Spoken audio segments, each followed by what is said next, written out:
Hi guys. सबसे पहले तो यार चैनल को सब्सक्राइब करो, जल्दी से ना 1000 सब्सक्राइबर पे पहुंचना है। और इस वीडियो को लाइक कर देना और शेयर कर देना और जल्दी से ग्रो करवाते हैं इस चैनल को। ठीक है। अब आज हम करेंगे रिव्यू सोनी HT-IV300 का। ये एक सोनी का 5.1 चैनल होम थिएटर है। ठीक है, तो पहले देख लेते हैं इसमें आता क्या क्या है। एक आएगा आपका वूफर, 5 स्पीकर आएंगे और एक है सेंटर कंसोल। अब देख लेते हैं रियल लाइफ में कैसे दिखते हैं ये हमारा है राइट चैनल, ये सेंटर चैनल, ये लेफ्ट चैनल है। ठीक है। ये नीचे आ गया हमारा वूफर। वूफर का जो साइज़ है 7 इंचज़ का है। फ्रंट पोर्टेड है। फ्रंट पोर्टेड का मतलब क्या है कि ये जो बेस पोर्ट्स है ना, जहाँ से बेस आने वाला है, बेस एक तो वूफर से आता है और जो इसका बेस पोर्ट है यहाँ से आता है। ठीक है, तो फ्रंट पोर्टेड है। साइड पोर्टेड ये होता है, जैसे ये लॉजिटेक का वूफर है, इसमें वूफर इधर है, पोर्ट इधर है, इसको बोलते हैं साइड पोर्टेड है ये। ठीक है, तो ये आ गया हमारा फ्रंट पोर्टेड वूफर। 7 इंचज़ का वूफर है। इसकी वॉटेज में अभी इमेजेस में दिखाता हूँ तुम्हें। ठीक है, ये हो गया हमारा वूफर। ये सैटेलाइट्स जो हैं 3 ये हो गई और 2 मेरे पीछे लगी हुई हैं, उन्हें मैं अभी दिखाता हूँ। सारी सैटेलाइट्स का साइज़ सेम है, 2.5 इंच की हैं। ठीक है, उसके साथ हमारे सेंटर कंसोल है, जहाँ पे एक छोटी सी स्क्रीन है, नीचे इसके लाइट भी जलती है। ठीक है, सारे कनेक्शंस इससे हो रखे हैं। पांचों स्पीकर की जो वायर है ना, वूफर की भी मिला के कलर कोडेड है। ठीक है, पोर्ट्स भी कलर कोडेड है, तो जोड़ना बहुत आसान है। एक पावर केबल है, एक HDMI केबल आती है इसके साथ में। एक आता है हमारा रिमोट। रिमोट अगर सच बताऊं, इसका बिल्कुल भी यूज़ करने की नीड नहीं पड़ती, क्योंकि जो हमारा ये टीवी का रिमोट है, अगर आप HDMI आर्क से इसको कनेक्ट कर देते हो इस वायर को टीवी से, तो जो वॉल्यूम है टीवी के रिमोट से ही इसमें चेंज हो जाती है। देखो, ये मैं टीवी के रिमोट से चेंज कर रहा हूँ और यहाँ पे वॉल्यूम चेंज हो रही है। ठीक है, तो यानी कि इस रिमोट की कुछ खास नीड नहीं है। वैसे अगर आप देखोगे तो इसमें काफ़ी चीज़ें दिखाई देंगी, जैसे कि clear audio plus music, movie, football mode, sound field mode. मैंने देखो, जब आप नया नया इसको लोगे ना, तो हो सकता है आप 1-2 बार ट्राई करो, लेकिन मैंने इसको 2 साल से यूज़ कर रहा हूँ मैं इस होम थिएटर को, तो मैंने ये रियलाइज़ करा है कि इन सब मोड्स की नीड नहीं पड़ती। एक बार आप इसको डिफ़ॉल्ट मोड में सेट कर दो। डिफ़ॉल्ट मोड से मेरा मतलब है कि बेसिकली जैसा साउंड आ रहा है वैसा ही प्ले हो। अगर उस मोड में आप सेट कर दोगे तो आपको इन मोड्स की नीड नहीं पड़ेगी, क्योंकि जैसा साउंड जैसे किसी आर्टिस्ट ने बनाया है तो वैसा सुनने में ही बेस्ट लगता है। इन मोड से थोड़ा मैंने देखा है कि वो क्वालिटी उतनी अच्छी नहीं रहती। ठीक है, अब देखते हैं इसका स्पेसिफिकेशन। ये स्पेसिफिकेशन इनके साइट पे नहीं मिलती है, ये बहुत अंदर जाके ढूंढनी पड़ी थी मेरे को। इनके जैसे यहाँ पे देखोगे ना 1024 वॉट लिख रखा है, ये एक्यूरेट नहीं है बिल्कुल। ये थोड़ा मार्केटिंग का फंडा लगा रखा है इन्होंने। इनकी मैनुअल के अंदर गया तब जाके मुझे स्पेसिफिकेशन असली पता लगे। स्पेसिफिकेशन ये है फ्रंट 100+100 वॉट। इसका मतलब क्या है? इसका मतलब है जो हमारे फ्रंट के 2 चैनल्स हैं, लेफ़्ट और राइट, ये 100 वॉट ईच है, यानी कि 100 वॉट इसमें पावर है, 100 वॉट इसमें पावर है। ठीक है, उसके बाद आता है हमारा सेंटर चैनल। सेंटर है 200 वॉट का। ठीक है, तो ये अकेला 200 वॉट पावर हैंडल करेगा हमारा जो सेंटर स्पीकर है। उसके बाद आता है सराउंड। सराउंड भी 100+100 है, यानी कि ये जो सराउंड के 2 स्पीकर्स आपको दिख रहे हैं, ये भी 100 वॉट पावर लेगा और ये भी 100 वॉट पावर लेगा। ठीक है, उसके बाद बचा हमारा सबवूफर। सबवूफर है हमारा 200 वॉट का। ठीक है, तो ये 200 वॉट लेगा, तो टोटल हमारा 800 वॉट हो गया। अगर आप देखो 100+100, 200 हो गया, 400, 600, 800, तो यानी कि 800 वॉट RMS पावर लेगा। अब 800 वॉट RMS पावर का मतलब क्या है? इसका मतलब ये नहीं है कि अगर आपने होम थिएटर को ऑन करा तो ये भी 800 वॉट पावर खींचने लगेगा। नहीं नहीं, ऐसा नहीं है। इसका मतलब ये कि अगर मैक्सिमम वॉल्यूम पे पांचों स्पीकर चलें और ये वूफर भी चले, तो ये 800 वाट पावर खींचेगा, बट ऐसा कभी भी नहीं होने वाला। उसका रीज़न ये है कि जब आप मूवी देखते हो ना 5.1 में, तो जो डायलॉग्स है वो सेंटर चैनल से आते हैं, ठीक है, मोस्टली। अगर मूवी में उन्होंने ऐसी साउंड एडिटिंग करी है कि बंदा लेफ़्ट में खड़ा है यहाँ पे, तो लेफ़्ट वाले से आवाज़ आएगी, ऐसा होता है। तो ऐसा मोस्टली नहीं होता कि पांचों स्पीकर से सेम आवाज़ आ रही है और पूरी फुल वॉल्यूम पे आ रही है, ऐसा नहीं होता। तो जैसे कि हम एक मूवी देख रहे हैं जिसमें गोली यहाँ से इधर गई, तो क्या होगा, अगर अच्छी साउंड एडिटिंग करी है, पहले इसमें आवाज़ आएगी, फिर इसमें, फिर इसमें।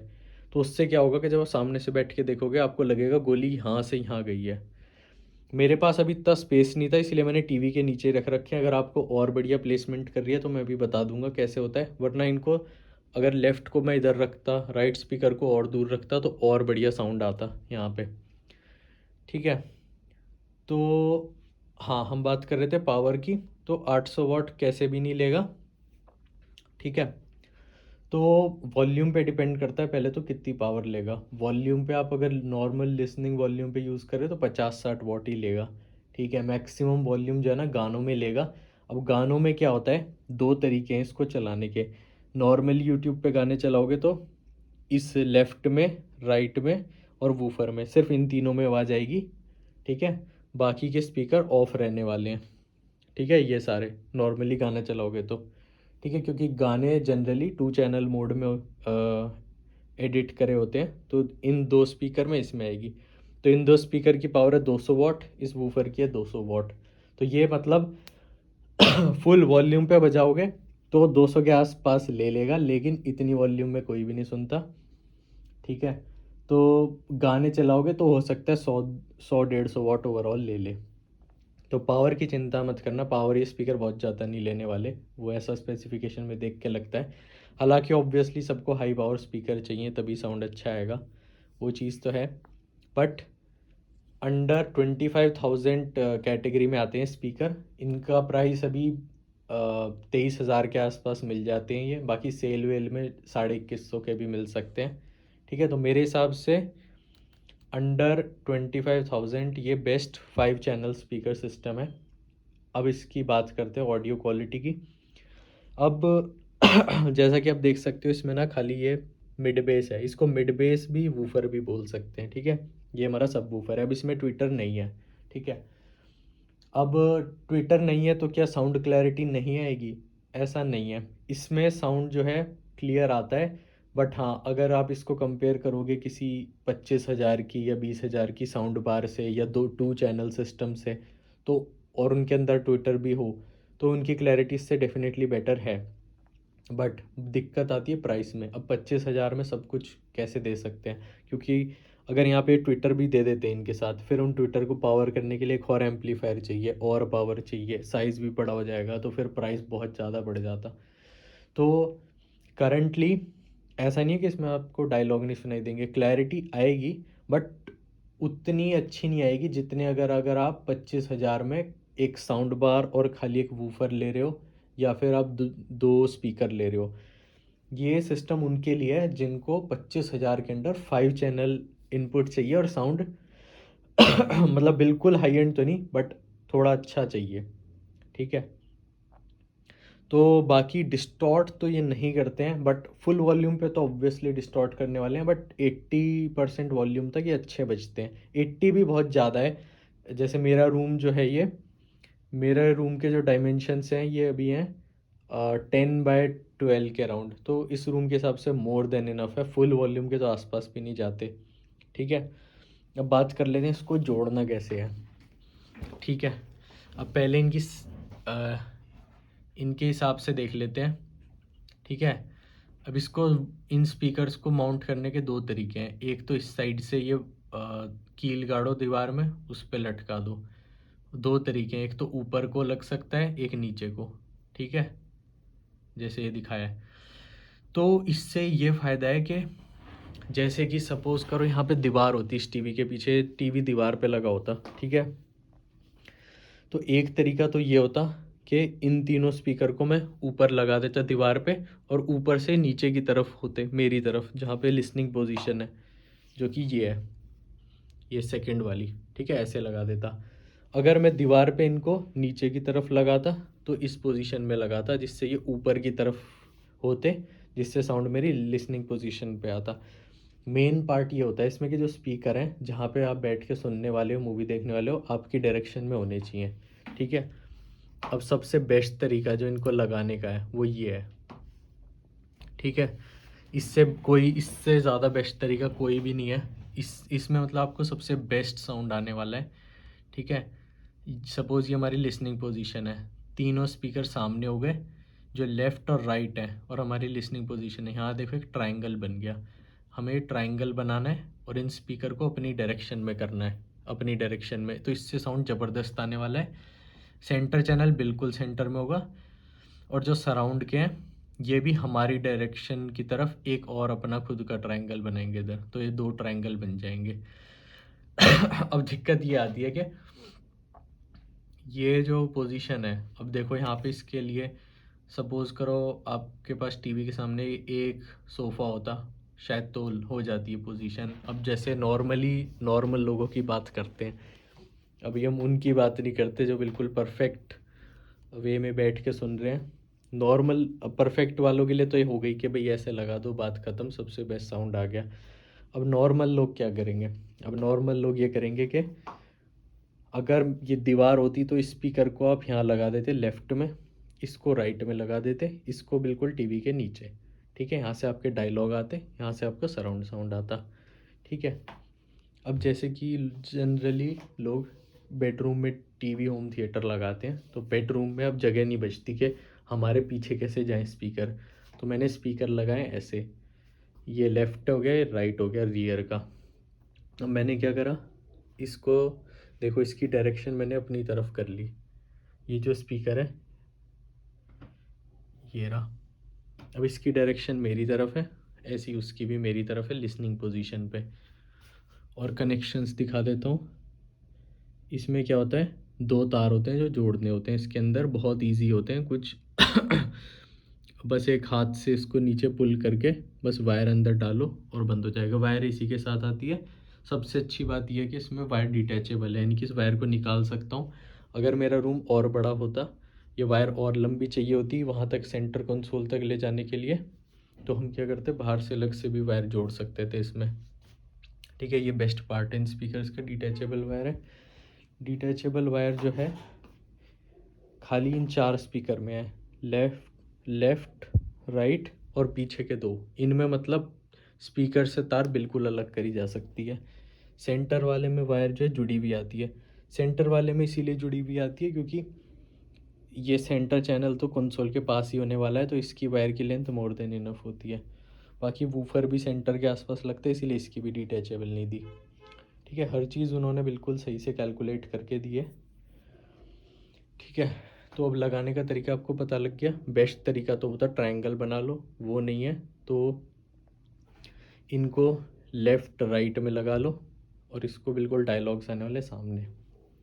अब रियर स्पीकर में ये जो मैं बताने वाला हूँ ये एक बहुत अच्छा हैक है जो काफ़ी लोगों को नहीं पता अभी तक। देखो रियर चैनल में क्या होता है, स्पीकर हमारे साइड में होते हैं, ठीक है। अब मैंने क्या करा, मेरे यहाँ से ऊपर है, तो ऊपर होने से क्या फ़ायदा हुआ, मैं यहाँ बैठ के देखूँगा टीवी, तो यहाँ होने से क्या होगा, यहाँ स्पीकर लगाने से ये होगा, ये डॉल्बी एटमॉस की तरह काम करेंगे। अब डॉल्बी एटमॉस 5 चैनल में कैसे मिल गया? अब डॉल्बी एटमॉस पहले पहले मैं आपको दिखा देता हूँ डॉल्बी एटमॉस के लिए होता क्या है। डॉल्बी एटमॉस, ये देखो ये है 5.1.2 चैनल सिस्टम। तो देखो लेफ़्ट, सेंटर, राइट और पीछे के 2, ये हो गए 5 जो हमारे पास हैं, वूफर भी है। अब 5.1, 5 तो हो गए स्पीकर, लेफ़्ट, सेंटर, राइट, पीछे के 2, डॉट 1 होता है ये वूफर, 5.1 हो गया। 5.1.2, डॉट 2 है जो ऊपर है, जो एटमॉस के लिए। अब एटमॉस होता क्या है, डोल्बी एटमॉस ये होता है कि जैसे मूवी में बारिश हो रही है तो बारिश की आवाज़ ना ऊपर से आएगी खाली इन 2 स्पीकर से, जिससे आपको ऐसा लगेगा कि हाँ भाई सही में बारिश हो रही है। लेकिन सच बताऊँ तो इनको लगाने की ना ख़ास ज़रूरत नहीं है।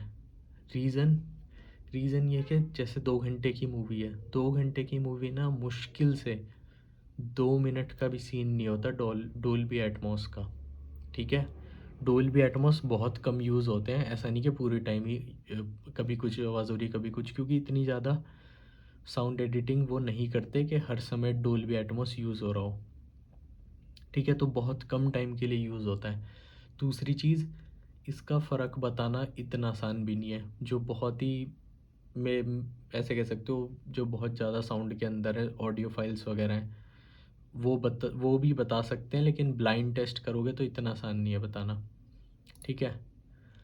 अब अब देखो, जैसे इसी प्राइस में 23,000 में एक ये साउंड बार आती है जेब्रोनिक्स की। इसमें क्या है, ये 5.1.2 है ना, 5.1.2। अब इसमें क्या है, इसमें भी आपको एक वूफर आ रहा है, एक साउंड बार आ रही है, 2 पीछे के स्पीकर आ रहे हैं। साउंड बार में क्या है, ये 3 स्पीकर हैं जैसे इसमें लगे हुए थे, ठीक है? अब इन्होंने क्या करा, 2 स्पीकर इसमें ऊपर भी दे दिए, ठीक है, डोल्बी एटमॉस के। और ये पीछे के 2 स्पीकर हैं, ठीक है? अब इनके हिसाब से ये होम थिएटर बन गया कि पीछे 2 लग गए, सामने 3 है, और ये 2, ये वर्चुअल एटमॉस है, ठीक है?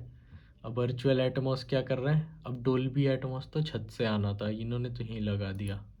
तो इन्होंने ये क्या रहा है, इन्होंने क्या करा है, ये क्रॉस को भूल जाओ। क्रॉस वैसे इन्होंने इसीलिए बोला है कि ये मतलब रियल डोल्बी एटमॉस नहीं। इन्होंने क्या करा, जैसे कि साउंड बार सामने होती ना, साउंड बार के ऊपर स्पीकर है, तो इनके हिसाब से स्पीकर से आवाज़ छत से टकराएगी फिर आपके पास आएगी, जबकि असली डोल्बी एटमॉस में क्या होता है, छत में स्पीकर होते हैं। अब इन्होंने ये क्यों दिया है, ये सच बताऊं तो बहुत बड़ा गिमिक है जो डोल्बी कर रहा है। अब वो क्या कर रहा है कि बंदे छत में तो स्पीकर लगाने नहीं वाले अपने, ना इतना पैसा मोस्टली लोगों के पास कि छत में के लिए अलग से स्पीकर लेके आए,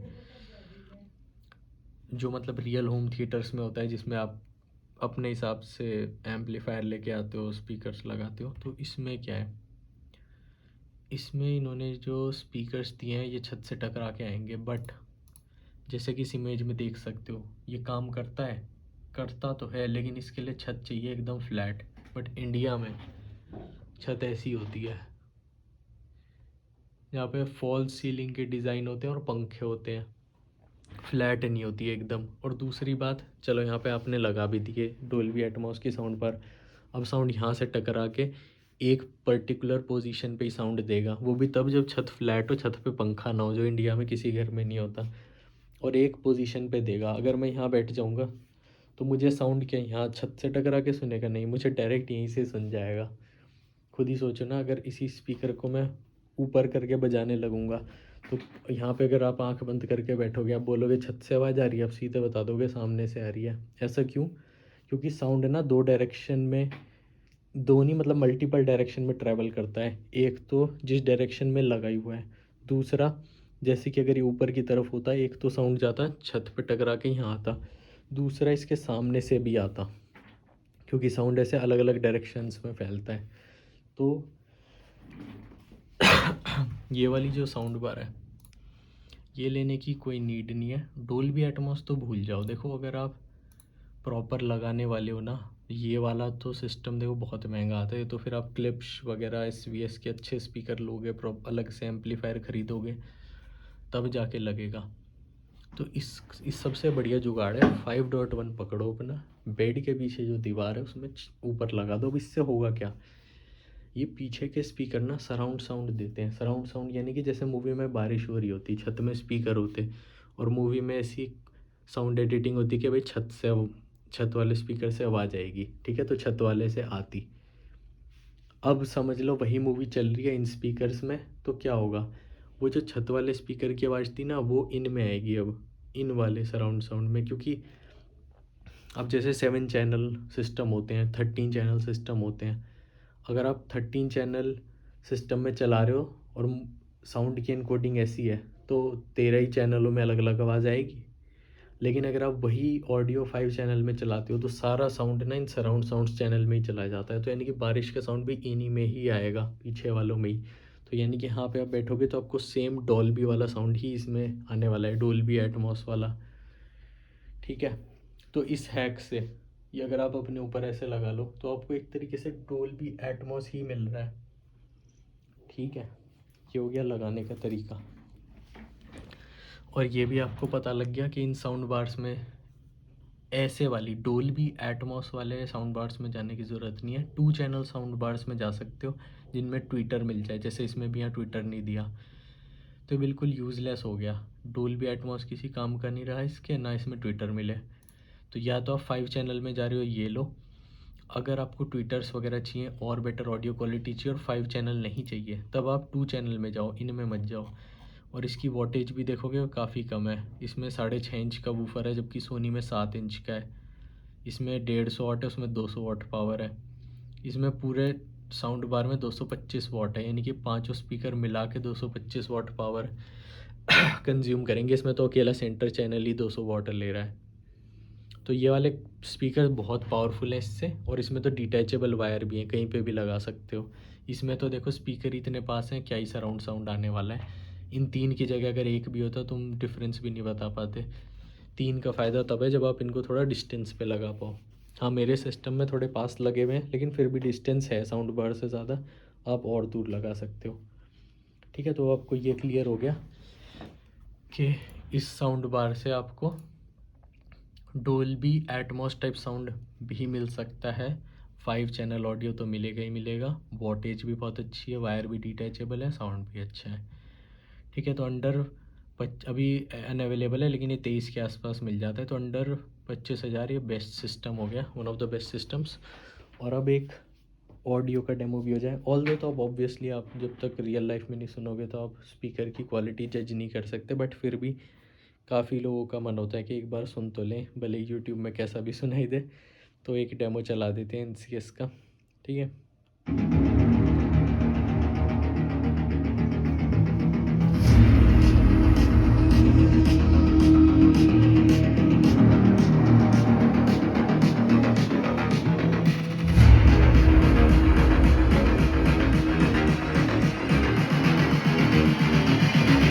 I just wish he knew.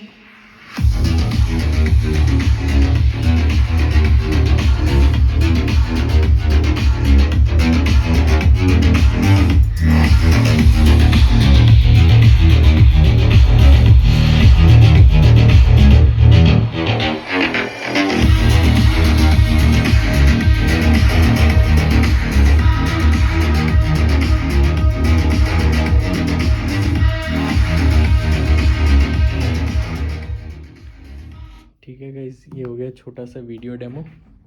ठीक है, अब चैनल को ज़रूर सब्सक्राइब करके जाना। ठीक है, वीडियो को लाइक शेयर कर देना। ऐसे मैं और भी वीडियोस बनाता रहूँगा। और कमेंट करके ज़रूर बताना वीडियो कैसी लगी। और किसी प्रोडक्ट पे वीडियो बनानी हो या साउंड के बारे में कोई और इन्फो चाहिए हो तो ज़रूर बता देना, मैं वीडियो ज़रूर बनाऊँगा। ठीक है, ओके, बाय गाइस।